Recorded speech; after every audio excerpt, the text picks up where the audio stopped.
your biggest winners this past week with a big win over Jose Mourinho's Tottenham Hotspur. But of course, the major talking point of the week is the return to the Premier League of Fat Sam Allardyce. We'll take a look at that and more next.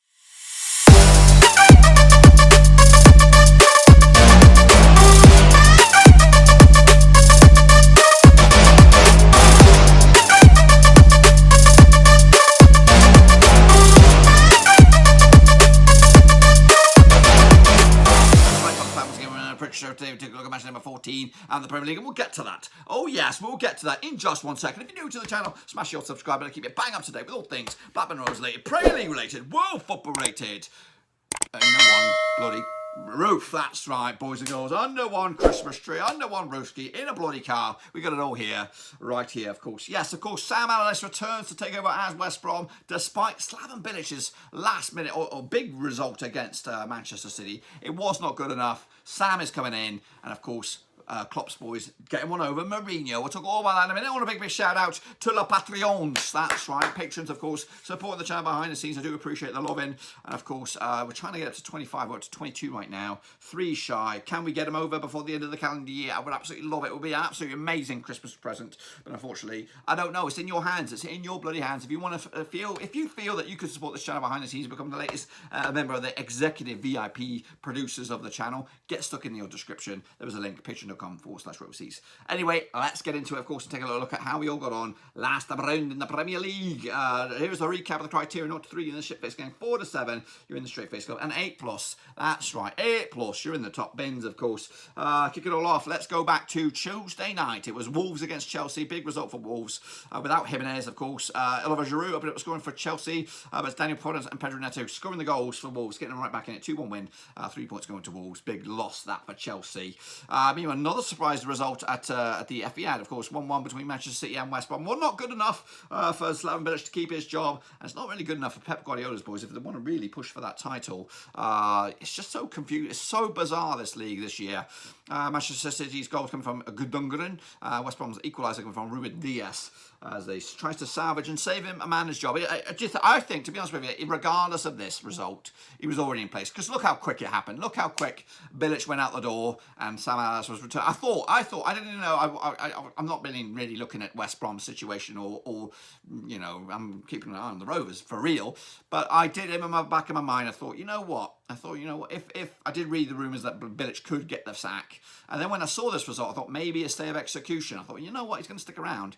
But I thought in the back of my mind, who are they going to bring in? Who are they really going to bring in? But of course, realistically, the man to bring in is the man that they brought in. Is of course Fat Sam Allardyce, who is an expert at getting this. And already, I think that they're going to be all right. I think West Brom will be all right. That's what he does. That's what he does. He is the escape machine. He's the Houdini of the Premier League. It is Sam Allardyce. And again, if they stick with him and decide to play the way he wants to play, they could be an established mid-table Premier League. I don't know why teams don't go with it. Everton, yes, I can understand that. His time there, that's not what Everton wanted.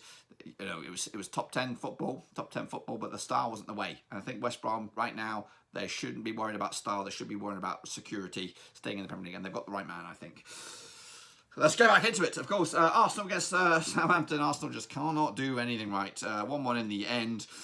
Theo Walcott against his old club, get in there. Pierre-Emerick Aubameyang scoring on the right end of the net this time around in a 1-1 draw before Gabriel Magalhaes get himself sent off, and Arsenal clinging on for dear life. 2-1 win for me, not bad, not really good really. Leeds, though, big winners over Newcastle United, scoring 5 as well. Over the Geordies, 5-2. Patrick Bamford with a goal. Rodrigo, who else do we have? Stuart Dallas, Zig Alewiski as well, and Jack Harrison on the score sheet. Jeff Hendrick and Syrian Clark in amongst all that.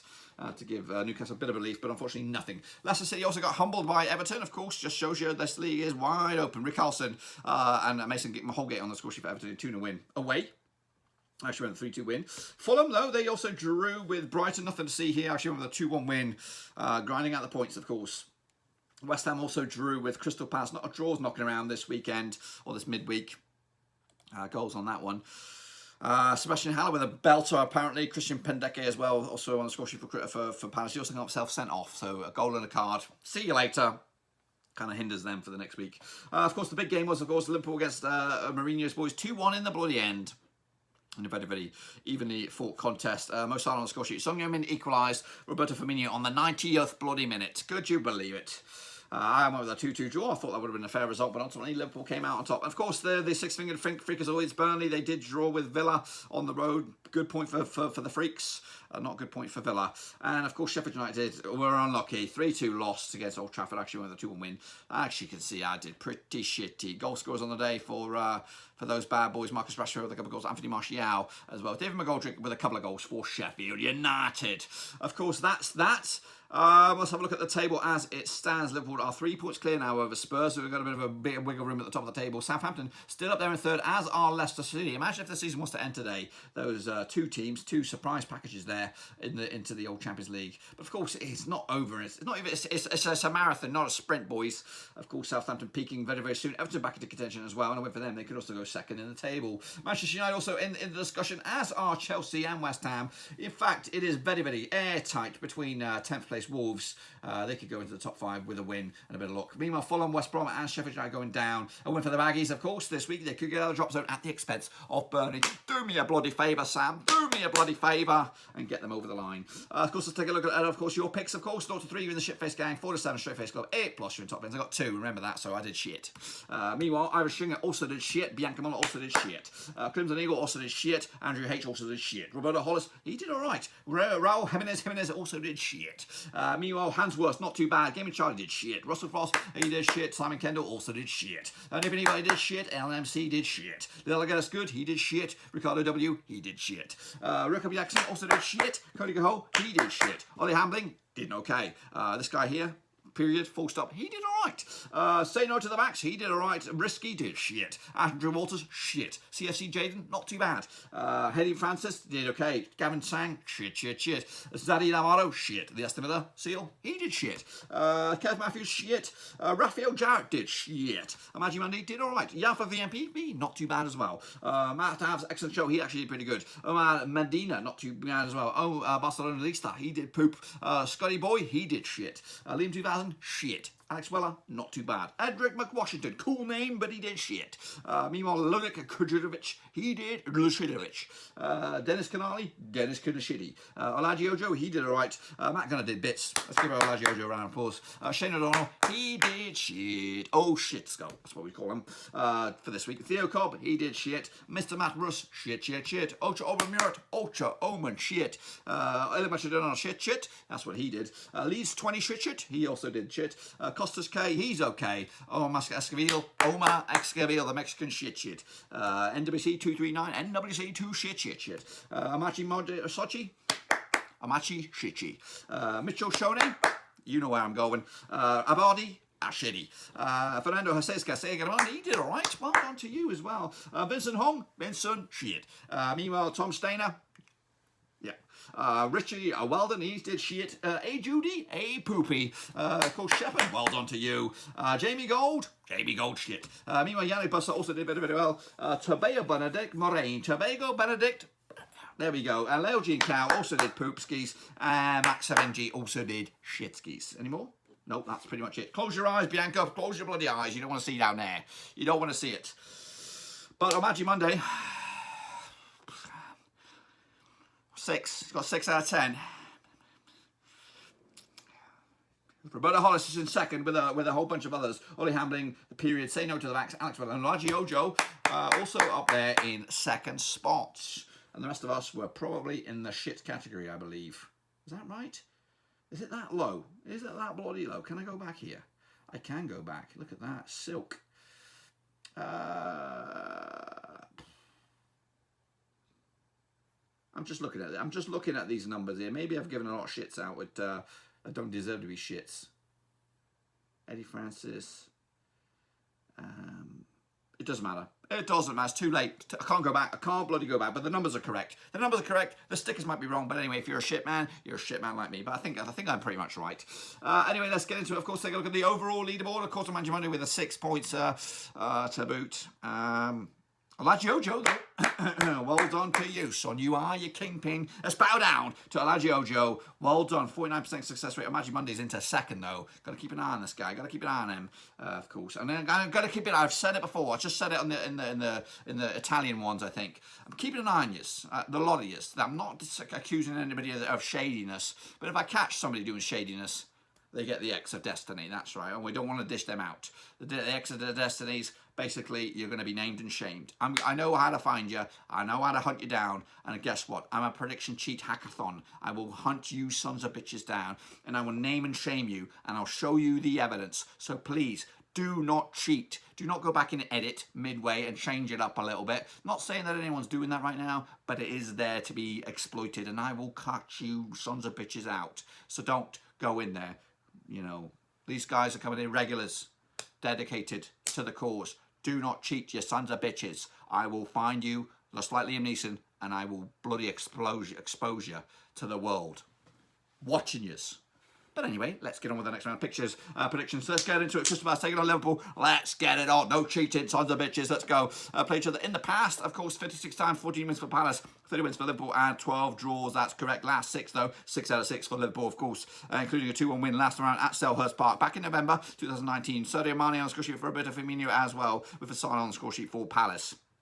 Heading into this, Liverpool actually won the last 7 matches against Crystal Palace in all competitions, whereas Liverpool actually drawn the last 4 on the road. Liverpool scored at least 2 goals in the last 6 away matches against Crystal Palace in all competitions. They're coming to this, just 1 win in 3, Liverpool, of course, in all competitions, 3 wins out of 6 as well. Of course, yeah, a lot of draws knocking around. Meanwhile, Crystal Palace unbeaten in the last 3, just 1 win in 5, though, if you want to look at a different spin on that bad boy. Look at the bookies odds on this one, 11-2 for Palace, 2-1 on for Liverpool, 10-3 is your draw. Of course, Liverpool coming to this top of the pops, and for them, they will be top of the pops. Of course, if they were to lose, Tottenham win, guess what? The tide will turn on this one. All eyes on this one, of course. But, of course, all eyes will be on a Liverpool win with a 2-0 win in the bloody air. Next up, there we have the Saints against Manchester City. This one's fruity, of course. The Saints keep on marching on. 93 times in the past, they played each other. 32 wins for Southampton, 36 wins for City, and 25 draws. The last 6 sees 1 win for Southampton, 5 for City, no draws. Last time out, St Mary's was back in July. In lockdown was a 1-0 win for the Saints. Che Adams on the score sheet on the 16th minute, giving all 3 points to the hosts. City are actually defeated in 9 last 10 matches in the Premier League, where Southampton actually defeated in 10 of the last 11 matches. How about that then? Southampton have also scored at least 2 goals in the last 7 at home. They come to this 1 win, 1 defeat the past 6. That was against Manchester United, whereas Manchester City coming to this 2 wins in the past 5 for them. That was against Fulham and Marseille. Back-to-back draws for them heading into this one. Not great for Manchester City, but they're just grinding out the results. They're just chipping up. Of course, 6-1 for City on this one. 9-4 is your 6-1 is your Southampton. 7-2 is your draw. 9-4 is your Manchester City on this one. City coming to this in 9th in a win for them. They could actually go as high as 5th. Southampton, though, are in 3rd and win for them. They could go 2nd in the table. I've gone with. I was going to go with Southampton on this one. I thought, you know what? I think Southampton will get this, but I've got to realistically go with a team I think will win. I think Southampton's quality or Manchester City's quality will rise above them in this one. Next up, though, we have Everton against Arsenal. Here we go. They played each other in the past 214 times, 61 wins for Everton, 117 wins for Arsenal, 46 draws, of course. The last 6, though, sees 1 for Everton, 4 for Arsenal, and 1 draw. Of course, last time out at Goodison was a 0-0 draw back in December 2019. About this time last season, Everton have actually bollocks, nothing about Everton. Arsenal actually undefeated in 25 of the last 28 matches against Everton in all competitions. They've also failed to win the last 6, though, heading into this. Just 1 win in the past 4 for Arsenal in all competitions. Against Dundalk in the Europa League, meanwhile, just 1 defeat in the past 5 for Arsenal against Leeds at Goodison Park. Look at the situation out in the bookies on this one then.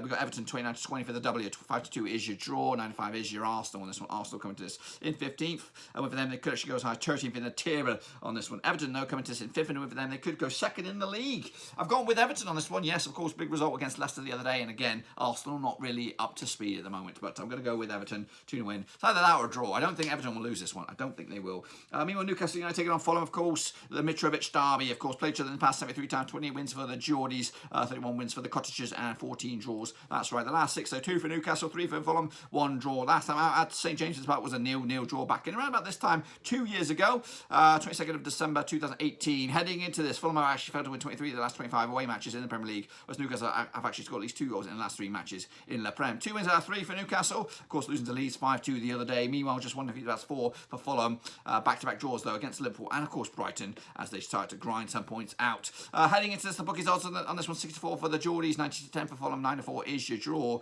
Of course, Newcastle coming to this in 14th spot at the moment, and a win for them, they could go in the top 10, 9th, I believe. Meanwhile, Fulham coming to this 18th, and a win for them, they could go above Brighton into 16th. I've gone with a 3-1 win for the Geordies on this one. Can they get it? We'll have to wait and see. Next up, Brighton up against Sheffield United. Must-win game, really, for Sheffield United. They played each other in the past 29 times, 9 wins for Brighton, 13 wins for Sheffield United, and 7 draws. The last 6 sees 1 for Brighton, 3 for Sheffield United, and 2 draws, of course. Last time out at the Amex was the 1-0 win for Brighton. Back this time last season, 21st of December it was. Oliver McBurney on the score sheet. Can he do a double? Can he repeat his scoring last time out? Sheffield United have actually lost their last 8 away matches. Brighton have actually failed to win the last 10 at home. They come into this looking wobbly, both of the two sides. 6 wins, or 6 defeats out of 6, at least for Sheffield United in all competitions. Whereas Brighton just 1 win and 6 for them. That was against Aston Villa all the way back at the end of November. Look at the bookies odds on this one, 2013 on. Right now, you're Stone Cold first. 11-4 is your draw, 92 is your away win. If anything, I think Sheffield United could win this one, but I'm not going with. I'm going with a Brighton win, 2-1 win in the end, and that win could actually send Brighton from 16th all the way above Arsenal to 15th. A win for Sheffield United in 20th could go nowhere. They're going to remain just where they are. Next up, we have Spurs though against former Premier League winners Leicester City. Of course, played each other 114 times in the past. 57 wins for Spurs, 36 wins for Leicester, and 21 draws. That's right. The last 6 sees 4 for Spurs, 2 for Leicester, no draws. Last time out at Tottenham's Fancy Pants Stadium was back in lockdown in July, 3-0 win, of course. James Justin with a big fat OG, Harry Kane with a brace. Heading into this, Spurs have actually scored at least 3 goals in the last 3 home matches against Leicester in all competitions, and they come into this just 1 defeat the past 6, just 2 wins in the past 6 as well, if you want to look at it that way. Meanwhile, Leicester just 1 defeat the past 4, the rest have been wins, and that's out including Europa League action as well. Look at the situation out in the bookies on this one, 21-20 for Spurs on this one, 13-5 is your Leicester, 5-2 is, of course, your draw. Leicester come to this in 4th and for them, they could actually go 2nd in the table. Of course, Spurs mathematically could go top with a win and a bit of luck going against Liverpool as well. I'm going with a 3-1 for Spurs on this one to take it to the house. Next up, we have one we've been waiting for. Again, third party, third eye on this one. Of course, it's Manchester United against Leeds United. The Battle of the Roses, I think they call this one. Played each other in the past 108 times. 47 wins for United, 26 wins for Leeds United, and 35 draws. That's right. The last 6, though, sees 4 for Manchester United, 1 for Leeds, and 1 draw. Last time out at Old Trafford in competitive action was in the FA Cup. It was a 1-0 win for Leeds back in the day. I think Beckford scored it. Did he? It was Jermaine Beckford. I remember. I think I was in the airport going to the Falklands or going to somewhere like that. Coming back from the Falklands, I remember it. It was a good game. Meanwhile, last time I played in the Premier League at Old Trafford. That was in league action. It was a 1-1 draw back in 2004. It was Paul Scholes on the score sheet. Alan Smith, of course, used to play for Manchester United as well back in February 2004. Heading into this, Manchester United have actually won 5 of the last 6 matches in the Premier League. Leeds have actually conceded at least 2 goals in the last 3. They come into this just 1 win, 2 wins in the past 5 actually for Leeds. Meanwhile, 3 wins in the past 6 for United. Not great form, but of course they are climbing the table as it goes. Man United 6-4 on for the W. 10-3 is your draw. 7-2 is your Leeds. On this one, Leeds coming to this in 13th and win for them. They could actually go as high as 9th. Whereas Manchester United are in 6th and win for them. Guess what? They could go 2nd in the table. Goodness gracious me, that is title talk potentially. 2-1 for Manchester United in the bloody air. Next up, of course, it's Big Sam. Fat Sam returns against Aston Villa. Let's take a look at this one then. Played each other in the past 169 times, 55 wins for the Baggies, 78 wins for Villa, 36 draws, of course. The last 6, though, sees 2 wins apiece and 2 bloody draws. Last time out in the league action at the Hawthorns was in a playoff, and West Brom won 1-0. That was back on the 14th of May 2019. However, last time played each other in a normal league match at the Hawthorns was in the Championship. It was a 2-2 draw back in 7th of December 2018. Goal scores Dwight Gale, Jay Rodriguez on the score sheet for West Brom. No longer at the club, both of them, I don't think. And Anwar El Hazi getting a couple of goals there for Villa. West Brom have actually failed to win 12 of the last 13 matches, whereas they're also undefeated in the last 8 home matches against West Brom, Aston Villa, and all comps. Heading into this, just 1 win out of the past 6 for the Baggies. That was against Sheffield United. Meanwhile, 1 win in the past 4 for Villa. That was against Wolves indeed. Look at the situation and the bookies on this one then. West Brom 13-5 for the W. 2019 on for Aston Villa. 14-5 is your draw. It probably won't be an overnight fix, but of course Sam Allardyce comes to this managing his first match, and with them they could actually go out of the drop zone into 17th, whereas Villa come to this in 11th, and with them they could actually go as high as 7th in the table. Gone with it. Gone with the Sam Allardyce effect with a 2-1 win. New manager bounce. Get up there. Get up that table, baggies. Next up we have, of course, with a 6-figure Freakers against Wolves, of course. Make sure that 128 times in the past 36 wins for the Freaks, 62 wins for Wolves, and 30 draws. That's right. The last 6, though, sees 1 win apiece, 4 draws. Last time out of Tottenham was a 1-1 draw back in July in lockdown, of course, 2020. Raul Jimenez on scoring. Chris Wood with a late equaliser, giving Wolves and Burnley a share of the spoils. Heading into this, just 1 defeat in the past 6 for Burnley. Looking good. That was against Manchester City in a 5-0 spanking. Meanwhile, just 2 wins in the past 5, 2 wins in the past 6 actually for Arsenal. For Wolves. 1 win was against Arsenal, 1 was against Chelsea, against the big boys, but fluffing their lines against some of the other teams. Look at the bookies odds on this one: 5-2 for the Freaks, 9-4 is your draw, 6-5 is your Wolves. They are the favourites on this one. Of course, Wolves come to this in 20th in the win for them. They could actually go as high as 5th in the table. Burnley, though, into 17th in the win for them. They could go into 16th in the table. I've gone with a 0-0 draw on this one, just a repeat of last time out encounter at Turnmore, but this time no goals. And finally, it's Chelsea taking on West Ham. These ones are always fruity. Played the 112 times in the past, 48 wins for Chelsea, 42 wins for the Hammers, and 22 draws. The last 6, though, sees 1 win for Chelsea, 3 for the Hammers, 2 draws as well. Last time out at Stamford Bridge was a 1-0 win for the Hammers. Aaron Cresswell on the 48th minute, giving West Ham an away day win. In fact, it's been back-to-back wins for West Ham, both home and away. Just 1 defeat out of the last 6 between these two sides. Chelsea undefeated in 11 of the last 12 matches at home. They come into this, though, 3 games without a win, 2 wins of the past 6 for them in all competitions, whereas West Ham just 1 defeat the past 6. That 1 defeat was against Manchester United at home. Look at the situation out of the bookies on this one. 9-4 on for Chelsea, 21-4 is your West Ham, 4-1 is your draw. Of course, Chelsea come to this in, where are they now? 7th at the moment. And for them, they could go back into 2nd, whereas West Ham come to this in 8th, and for them, they could go as high as 3rd in the table. It's airtight in that table. Go with a 3-2 win for Chelsea on this one. It could be close, though. It could even be a bloody draw. If I'm right, which I bloody well hope so, this is what the table will look like at the end of it. Liverpool leads in charge, of course, over Spurs. 3 points clear at the moment. Everton up to 3rd. Manchester United into 4th. That's Champions League talk, boys. Chelsea into 5th. Down the foot of the table, Sheffield United, Fulham, and West Brom going down as it stands. But, of course, it's very, very tight at the foot of the table, of course. It could all change, though, of course. Games coming thick and fast. The next time around will be, of course, Boxing Day fixtures, and we'll have our picks right around the corner for that one. Be sure to give the video some love and smash the thumbs up. Smash the subscribe, of course. I keep it bang up to date with all things Blackburn Rovers related, Premier League related, World Football related. Of course, hit the little bell, and hopefully in the new year we'll be back for some more live streams, of course, coming at you right here, of course, with this and plenty more content. We've got a lot more content coming at you on Twitch, so make sure you bang that follow as well. Trying to get up to 250 on that, I don't think, or 200 at least, but I think we're kind of being a bit stagnant at the moment with the live shows. But anyway, be sure to check out the links down below, Twitch, Facebook. Of course, if we're trying to get up to 25 patrons, we are 3 shy. Could you be that special one? Latest brother from another mother, joining the family that is, of course, the Broverseas. Why do I call it the Broverseas? The Broverhood. The Broverhood. That's more like it. The Broverhood. Be sure to check out the link down below. But until then, though, if I don't see you, happy Christmas. But I'm sure I'll be catching you before Christmas Day itself. But until then, though, be sure to give the video some love and smash the thumbs up. I'll see you all.